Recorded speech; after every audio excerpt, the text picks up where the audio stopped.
What's good, everybody? Welcome back to the Gifted Hoops podcast. It's your host with the most. My name is Gifted, and we're here for episode 15.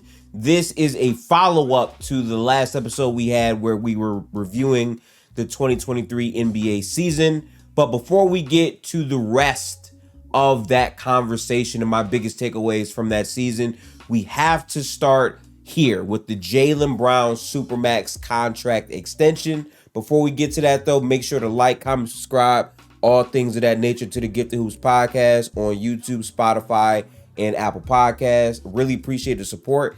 And we just hit 1,000 subscribers on YouTube, so I appreciate that. But with that out the way, let's get right into today's podcast. So, Jaylen Brown officially assigned a $304 million SUPERMAX with no player option. It's a 5-year deal, and he has a trade kicker on it as well.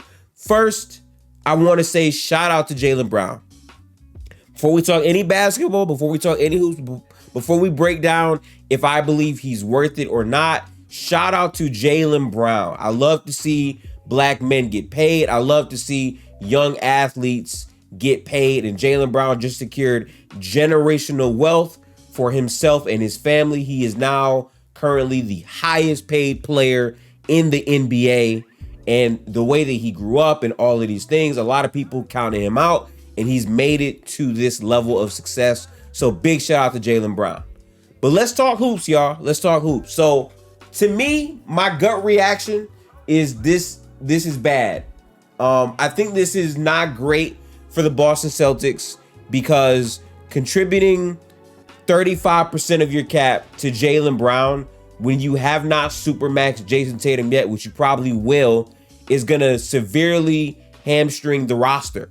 Jason Tatum is going to be making more than Jaylen Brown, I would assume, because he's the better player. And you're going to have two players making up 70% of your cap, which is a wild number. I know some people might not understand like what cap space is or how that functions, but basically for a team, for two players to make 70%, I want to say that's damn near unprecedented in the NBA, where you just have two players on your roster making up that much money. But essentially, when these contracts kick in, the talent that Boston might still have right now around them, that might not be able to be there off the rip because of how much cap space Tatum and Brown are going to eat up collectively. So I really don't know about this move from Boston. Now, I will say this. What a lot of people are going to do is focus on Jaylen Brown, the player, and I get that. I really, really do get that. Because, again, to me, Jaylen Brown is not a top 25 player. I don't believe that. There's a couple of names I feel like I would take over Jaylen Brown. But even then, when you're talking about a SUPERMAX extension, to me, a SUPERMAX player should be a player that is at the very least top 10. Realistically, I say top 10 because the criteria for that player is obviously going to stretch as far as possible. I would rather you be like a top 5 caliber player, like a Kawhi Leonard, Steph Curry, Jokic, like that caliber of player to give you a SUPERMAX. But for Jaylen Brown, I mean, to his credit, he absolutely qualified for the SUPERMAX extension. He did make All-NBA. He averaged 27 points per game last year. I'm not knocking Jaylen Brown because I know how good of a player he is. But at the same time, when you look at the league and where the league is going, how these younger teams are getting better with size, how there's a bunch of versatility, ultimately, what Jason Tatum and Jaylen Brown do, Jason Tatum to me is a better version of Jaylen Brown. He might not get to the rim as much as Brown does, but he does all of the other things at a higher level. He's a way better defender, off-ball player, spacer, all of this, and he's a much better playmaker. And that's really the question here, because by Boston paying Jaylen Brown a SUPERMAX contract extension, what they're essentially saying is, listen, we believe in Jaylen Brown. We believe that we can modify and develop his game to a high level. And we believe in this tandem of Jaylen Brown and Jason Tatum that can come together and win a championship. And I will say this, While I don't believe I would have given Jaylen Brown the Supermax, I probably would have traded him. I will say that what matters in the NBA, oftentimes more than anything, is the continuity that each team has, is the continuity of every single team. Because year in, year out, if you look at the Denver Nuggets had continuity with the coaching staff, with the players for like 5 or 6 seasons before this. So that gave them a chance to understand how to play together, how to win together, how to lose. And they understood what they needed to do to win a title. And then they added fringe pieces on top of that to really maximize their roster. Golden State, a team that has been together for super duper long. They have the championship pedigree. They've won greatly. They've lost greatly, but they have the continuity. So by having Jaylen Brown and Jason Tatum play together for a super long time, year by year by year, that tandem will get better. They will understand how to better maximize each other, how to find them in the best spots for success. I'll give you that.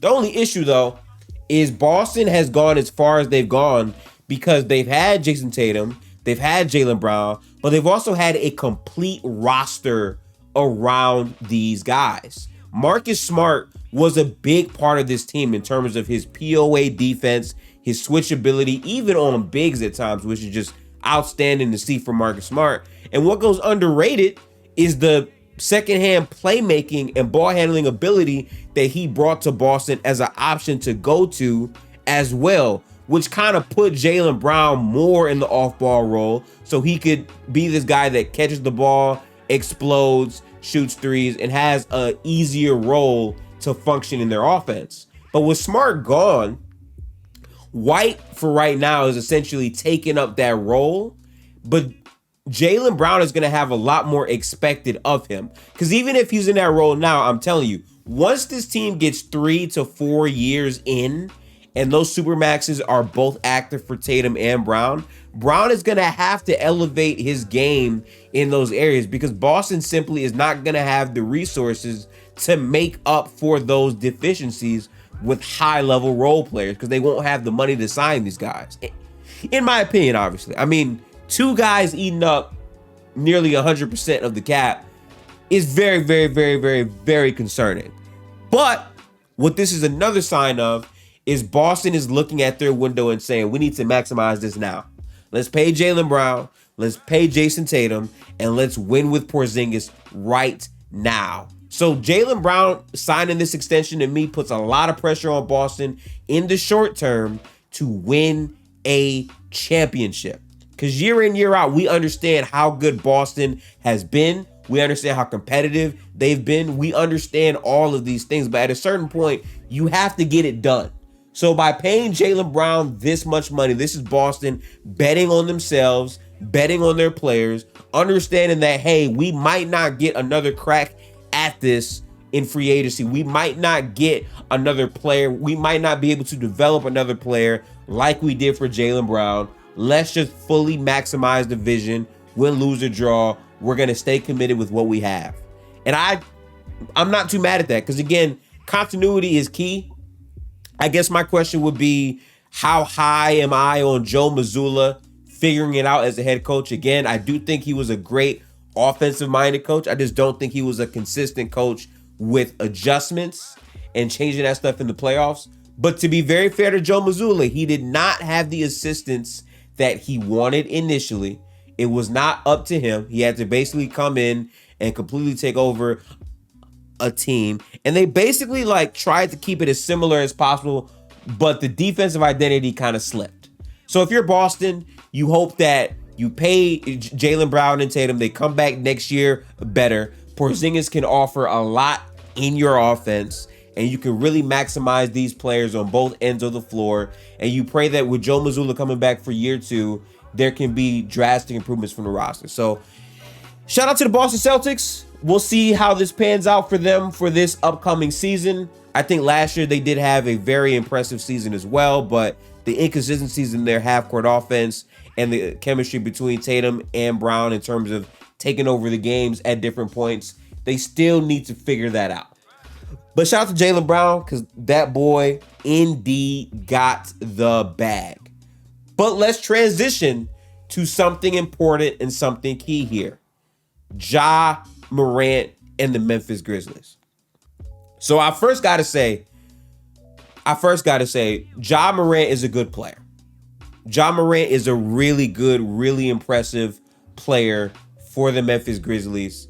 He was having a solid season to me. I think he could have been more consistent, but it's impossible to talk about Ja Morant and his impact on the Grizzlies without speaking to his suspension. As we know, Ja Morant got into trouble initially because he was flashing a weapon on IG Live, and the league stepped in. They doled out their, rulings on that. Ja Morant did a press conference with Jaylen Rose. They spoke to the things he could do better, and that was that. They go into the playoffs. This team was super depleted in the front court with Brandon Clark tearing his Achilles and Steven Adams also going out due to injury, but they fought a competitive series against that Lakers team with Dillon Brooks being Dillon Brooks, one of the most inefficient players in basketball, Ja Morant having a hand injury, and JJJ, to his credit, playing consistent defense to where he wasn't fouling out every single game, and Desmond Bane stepping up and being a really productive player. But then in the offseason, during the finals, Ja Morant is caught again on IG Live yet again. So the league steps in, and because of that, they suspend Ja Morant next season, 2024, for 25 games. Now let's talk about that real quick, right? 25 games for Ja Morant. Some people think it should be 30 or 40. Some people think it's too harsh. I am in the middle. Because for me coming in, I believe that Ja Morant was going to get the full extent of what the NBA wanted to demonstrate. And what people are not talking about is this suspension automatically takes Ja Morant out of all NBA considerations, of any award considerations for the next year. He might not even make the All-Star game based on the amount of games he's going to miss. So what I hope for Ja Morant is he acknowledges and he understands what is at stake for his career, how good of a basketball player he is, and how he directly impacts the Memphis Grizzlies. Because let's not get it twisted. Ja Morant is a special player. I really think he's going to be very good. He's already shown his rim pressure is one of the best in the NBA. The pressure he puts on a defense has been good. And even his playoff resiliency in bigger moments, we've seen him have high moments in the playoffs. But the truth that we have to speak to as well is, as good as Ja Morant is, he still has flaws in his game. He does. Like, he plays at 100% motor a lot. I think he can be crafty around the basket, sure, but he needs to find a way to be more complete in the half court. And with Memphis getting Marcus Smart, I think it does help in terms of having a defender and another guy who can space out there. But he's not Tyus Jones. He's just not. And Tyus Jones last year, by the numbers, was a better half-court player and contributed more to the offense than Ja Morant. Now, granted, there's a bunch of things you can argue with the play styles, the minutes, all this and all that. But the point is, there's going to be a lot more pressure on Ja this season because after being suspended 25 games, whatever the Grizzlies are at, Ja Morant's goal is to come back, gel into that team, run that team, and help them have playoff success yet again. So to me, I'm looking at Ja, and I'm hoping that he can figure this out. I want to be clear. I see a lot of people defending Ja, and I'm just not on that. I like Ja Morant a lot, but at the end of the day, you got to call a spade a spade. When you're given an opportunity and you make a mistake, we all make mistakes. Everyone's human. Everyone makes mistakes. But when you do the same thing again in the span of 2 months, the same exact thing, the same exact situation, just in a different environment, you are not taking it seriously. You clearly were not thinking, and you just, did what you did. And because of that, you're losing out on millions and millions of dollars. And again, for these athletes, this is generational wealth. It really, really is. But for Ja, I really hope that he figures this out, because for the Grizzlies to have success, their vision is to build around Ja Morant, Desmond Bane, and JJJ. And Ja being the best he can be on the basketball court is so crucial to all of these things, because taking those 25 games away from the Grizzlies, while they've had some success without Ja Morant, remember, Tyus Jones was their guard, demonstrating that offense for a lot of the time when Ja was not on the floor. But in these 25 games, you're talking about a Western Conference that significantly got better. We're talking about a Western Conference that had multiple teams fighting to win 40 games, 45 games, 50 games. OKC got better. The Warriors bench, ironically enough, got better. Minnesota, they're going to get better. Houston added a lot of players. They're going to get better. The competition in the West every year is simply going to get better. So if you're Ja Morant, you got to understand how important you are, not just to your team, but to the NBA. Because a lot of people look up to Ja Morant and look at him to be like the face of what the NBA could be in the future and the face of the younger player movements. So by Ja Morant pretty much taking things for granted and getting into the same problems he faced before, it's just not taking it seriously. So 25 games, I think, is a great example to set of, hey, you will miss out on millions and millions of dollars and cost your team a lot of games if you're not playing. So I think it's fair. But again, I like Ja Morant. I just hope that he's able to really figure out his game, become a better half-court player, become a more consistent spacer, and please slow down, because the recklessness from Ja Morant on and off the court is dangerous. I feel like for Ja, if you're consistently going at people 100 miles an hour, you're always landing weird, this and that, you are putting yourself in risk and danger to potentially really hurt yourself and no longer be the same player that we're projecting you to be. And I think that Ja is a smart player. I just think he's fearless. And that fearless can be a double-edged sword. Fearlessness is what gives you the confidence to dominate, to conquer, to be a top 5, top 10, whatever caliber type of player, because you don't have the fear in you telling you, I can't do this, I can't do that. But at the same time, once you get to a higher level and you're playing better competition, you have to pivot away from fearlessness to an understanding, to a dissection of a defense, to understand, okay, to be more impactful and effective in these spots, I have to do X, Y, or Z better at a higher level. I can't just go this way because help side is here. And I think Ja Morant is 100% capable of doing this. Because again, in the Golden State series from 2 years ago, I literally saw Ja Morant figure that Warriors defense out. But then once they adjusted and made it harder for him before he got injured, Ja Morant was having way more problems. So for that Memphis team, for them to have long-term success, it's going to be very reliant on Ja figuring that out. But also, it's not just on Ja. The JJJ stuff is super crucial because as a 5, I think he has the size to be a great help side defender. Physically, every year, he's getting stronger. He's being very, very switchable. So having him unlocked at that position with spacing is great from Desmond Bane. But they also need a wing. This Memphis team doesn't have a consistent wing that can shot create and play defense on the other end. And they really need to solve that to be that final piece to the team, because this is a defensive-minded team.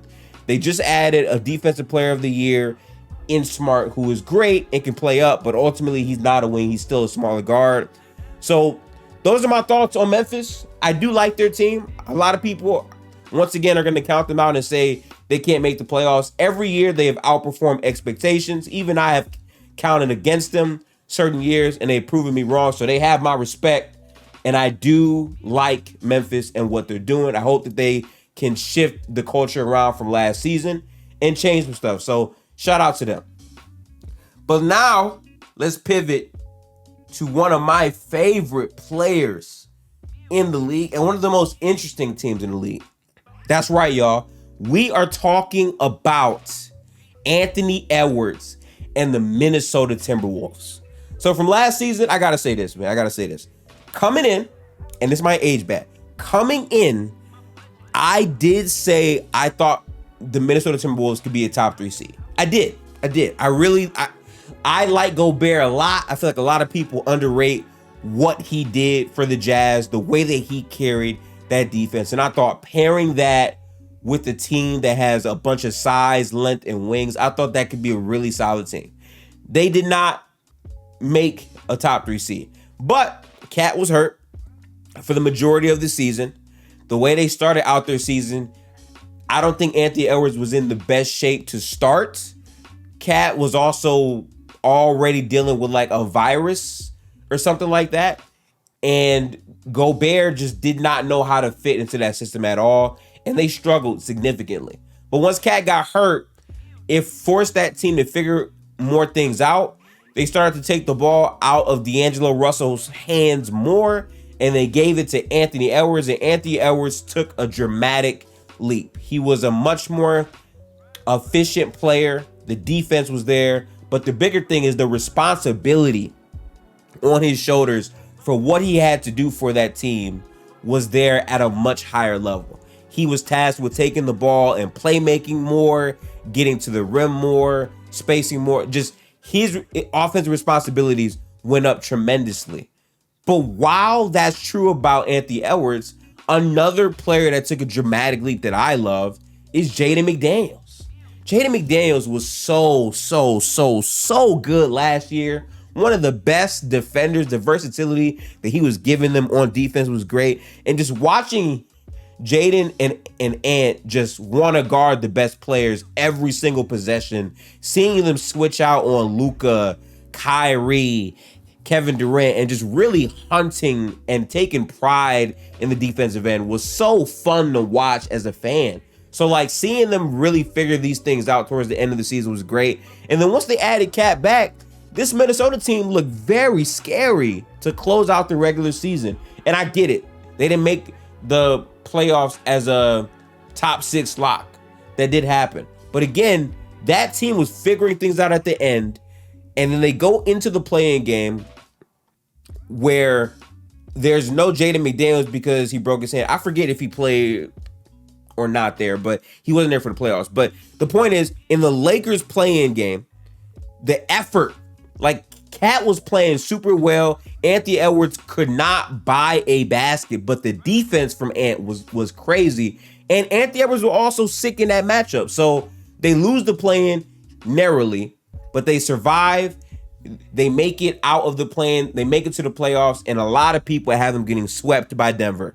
A lot of people did. A lot of people said this team is not going to stand a chance, which I thought they would maybe get one.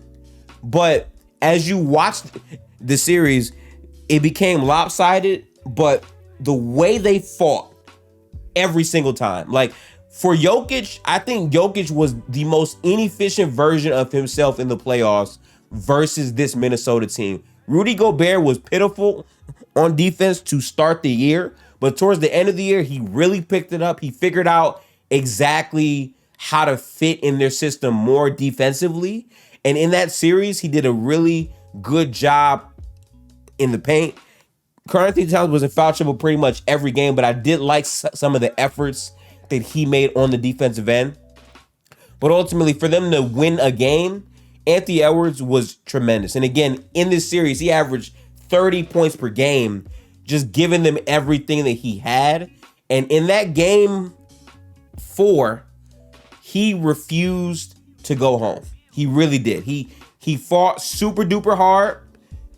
They were down 3-0. They clearly could have just gave up and got swept. But Anthony Edwards fought hard, and that game went to multiple overtimes. And I feel like the playoff resiliency that you saw from Ant just shows the special type of player that he can be.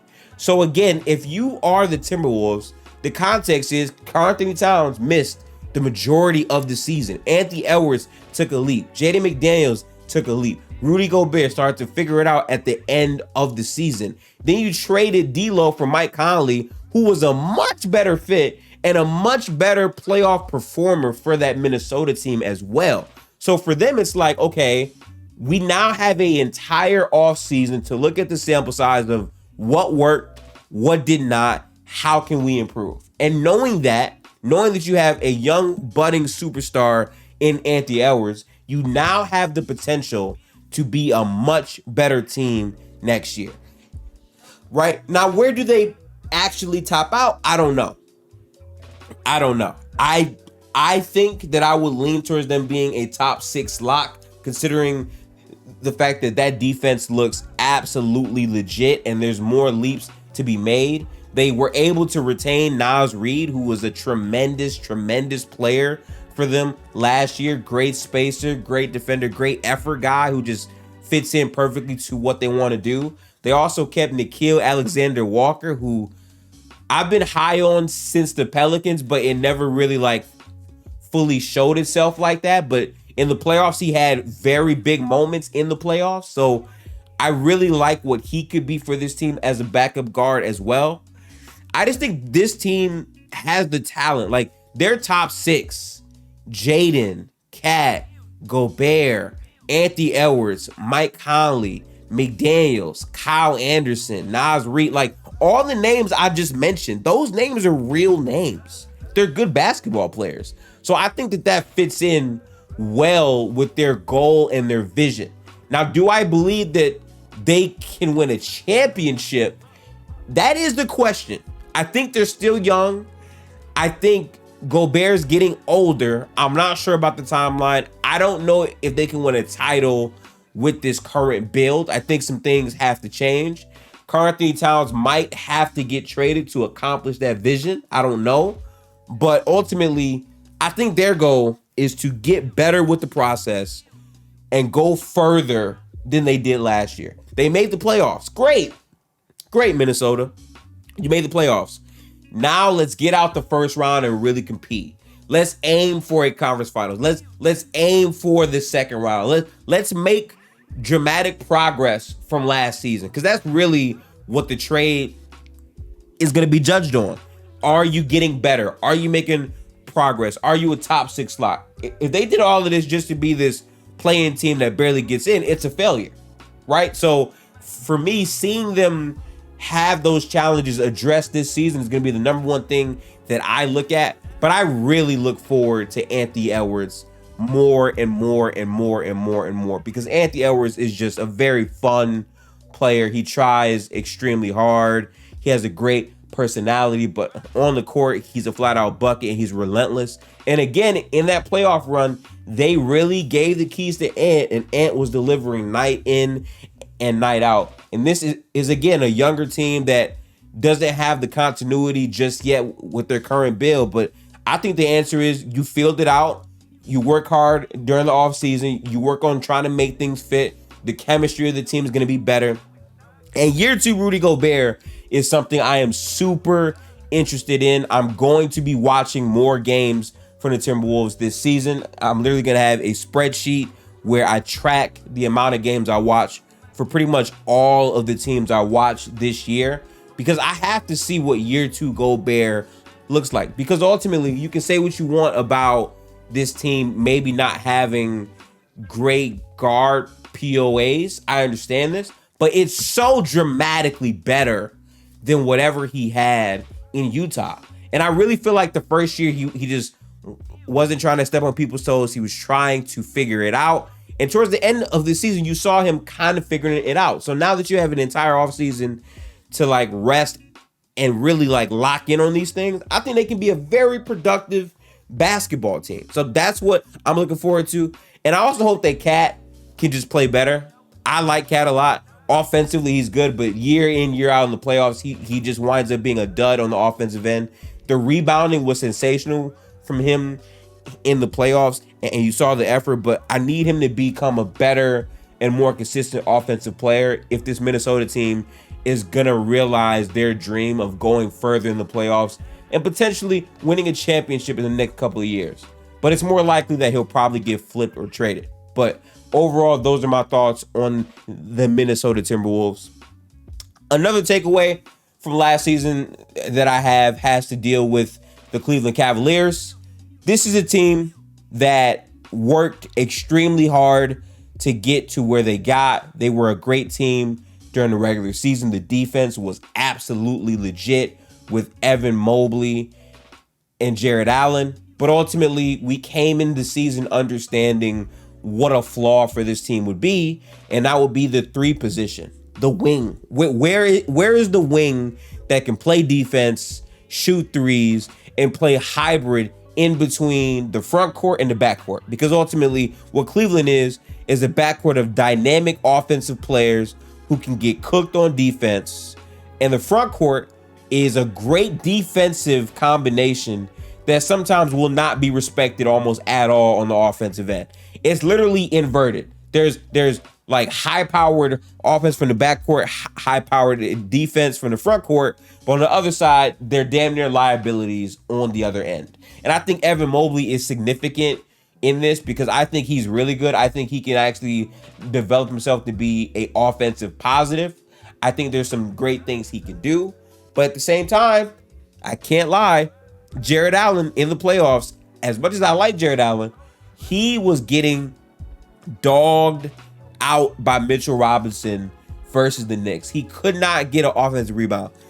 Right now during this podcast, if you listen closely, that right there, y'all, that is the sound of Jared Allen giving up another offensive rebound to Mitchell Robinson. That sound right there, that's what that sound was. Like, it was a very embarrassing spot for him, but at the same time, again, continuity. They've only played 1 season together. JB Bickerstaff, I think during the regular season was an okay coach, kind of got exposed a lot harder in the playoffs, and they just simply did not have consistent creation because the spacing was so rough and ragged. And to answer that, they got Max Strus, who is an inconsistent guy, but is known to be a spacer that teams will respect from time to time. And they also got Georges Niang, I'm pretty sure, who can be a phenomenal spacer. I mean, he was really good on the Sixers in that type of role as well. The only problem I have is these guys that they got are not like these potent defensive pieces that are switchable that work in their scheme. They're just not. Like, they're good, sure, like they're solid. I can't, take that away from them, but it's not like this great combination of talent to really answer what they need. Like, this team truthfully needs like a Paul George, Mikal Bridges type. And I understand those are like crazy good names. I get it.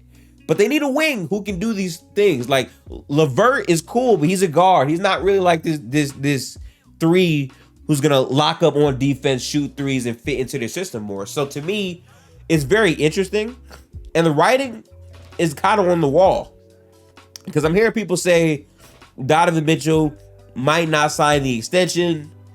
He might want to get traded. I don't know exactly what's going to happen. But if this Cavs team continues to not have success, that could be a reality that this team heads towards. Because Darius Garland is still young. I think he could be a really good player.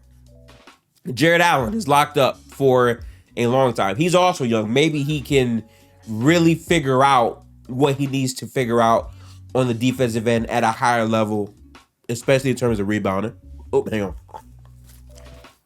Sorry, y'all. I'm kind of sick, so I'm trucking through this podcast, but y'all know me. Consistency is key. But anyway, Jared Allen, still young, still signed to a really good contract. Maybe he can improve. Evan Mobley is oozing with talent and potential. He's one of the best defenders last year, runner-up for Defensive Player of the Year. That's super impressive. Maybe he also takes another step.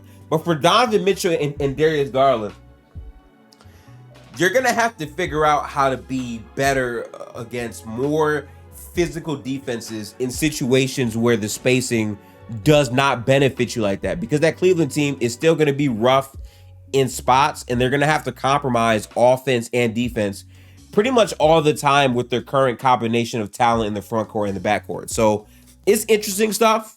I don't know exactly what they're going to do to solve or figure out these situations, but we'll see. And I want to spend the rest of this time getting through the rest of the list. This second part isn't going to be too crazy. The Knicks, another team we got to talk about. The Knicks. So a lot of people did not respect the Knicks. They did not respect them. They did not think that they would be this good team. I always thought that was kind of funny because they're just, good. Like, they find a way to win games. Julius Randle just finds a way to hit the most bullshit shots known to man. Like, crazy bad shots, but he hits them. And honestly, Jalen Brunson was the surprise of the season for a lot of people. For me, I knew Jalen Brunson would be legit because I've always felt ever since he was drafted over in Dallas that he was this great point guard off the bench who could like control pace and like calm the game down and make good decisions with the basketball. And what he did was that at a much higher role. I mean, he shot 40% on a high volume of threes. And in the playoffs, he was their best offensive player by far. And he brought a lot of continuity to their offense in terms of, I'm going to take the ball, I'm going to bully you up down low, and I'm going to add my shot creation to a team that is severely lacking shot creation, like severely. There were basically no other plus offensive players on that roster in the playoffs like that. A lot of it was Jalen Brunson, ISO, take us home, please. Please do that. And that's what he did. So I think year 2 for this Knicks team is actually going to be good. For whatever reason, a lot of people think that their success was this flash in the pan. I don't see Brunson getting any worse. I don't see the Knicks defense getting severely worse. I think they're just a team that is going to be good and fight back. I think to win a championship, though, you might have to move off of Randle because I don't see his game being that productive in the playoffs like that. I think he's a good talent, but I just don't think he translates there.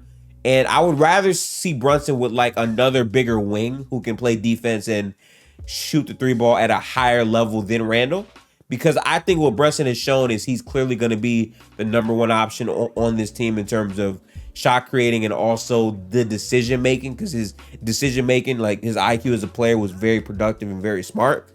So we'll see. I don't know where they seed at the end of the day, but I do believe that they're going to be a very productive team. And the last point for the regular season that I really want to get to for this team that pretty much no one is really talking about like that. That's right. The Indiana Pacers. Yes, the Indiana Pacers. I feel like this is a team that a lot of people do not care about, but Tyrese Halliburton had a very productive season, like very good season last year. Objectively, the playmaking was at a high level. He was doing great things. And when he was on the floor, that Indiana team, at one point, they were a top 4 lock. And then he got hurt and they lost like 8 to 9 to 10 games. And they just could not get over the hump. But this Indiana team signs Bruce Brown.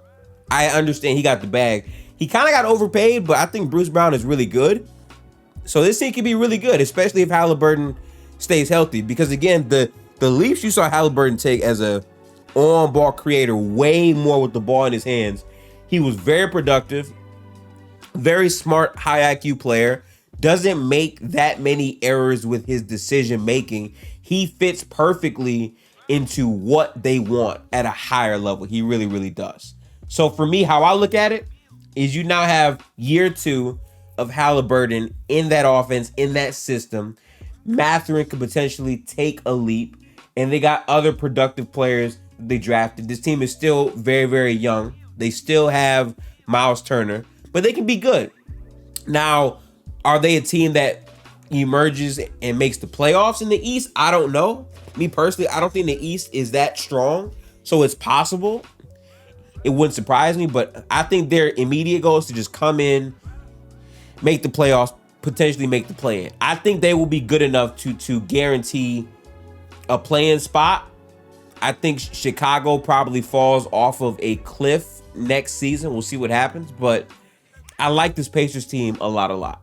But overall, that's really the majority of the points I wanted to hit for the second part of this podcast. I want to say I appreciate you guys. If you missed part 1, go tap into part 1. We talked about a lot of things on part 1. So these are my biggest takeaways from last season, and also me previewing pretty much the next season as well. So again, if you made it this far, make sure to like, comment, and subscribe on the YouTube side of things. We just hit 1,000, and I feel very happy about that accomplishment. For me, I've spent a lot of time grinding, like year after year after year. I've been doing YouTube for like 2 years, and I feel like I didn't understand how to get over my perfectionist urges, because for me, I don't like to put out anything without like micro analyzing and examining it to like the fullest degree. And I had to get over that, because I would literally sit on content and videos for like months trying to make it like as perfect as it can be. And I'm learning more that the way to grow as a creator is to just be consistent, just drop, right? So for me, with this podcast, what I'm going to do the entire off season is we're going to have a segment on each pod where we're breaking down each team, all 30 teams, on how their season went, their visions for their future, the long term, where they fit in the NBA, players. We're going to focus on that, because as a creator, I can then stay consistent. I can also learn more about the game, about specific teams, with some insiders that I'll be having on the podcast as well. And it helps me like balance things compared to just sitting there waiting to drop something and not seeing where I could get better after I drop something. So that's the creator part of this podcast, I guess. But if you're interested to support me, follow me on YouTube at Gifted Hoops, Twitch at Gifted Hoops. That might change later though, because we will be gaming on the Twitter. I am bringing back gaming, because I'm not just a hoop head, I'm a gamer. But for the purposes of the Gifted Hoops podcast, make sure to follow it again on Spotify, Apple Podcasts, and things of that nature. I'm going to end this episode here. We'll catch you next week. The next podcast episode, I'm going to have a special guest on, and we're going to talk about some Denver Nuggets basketball, y'all. But yeah, peace out. Have a good one, people.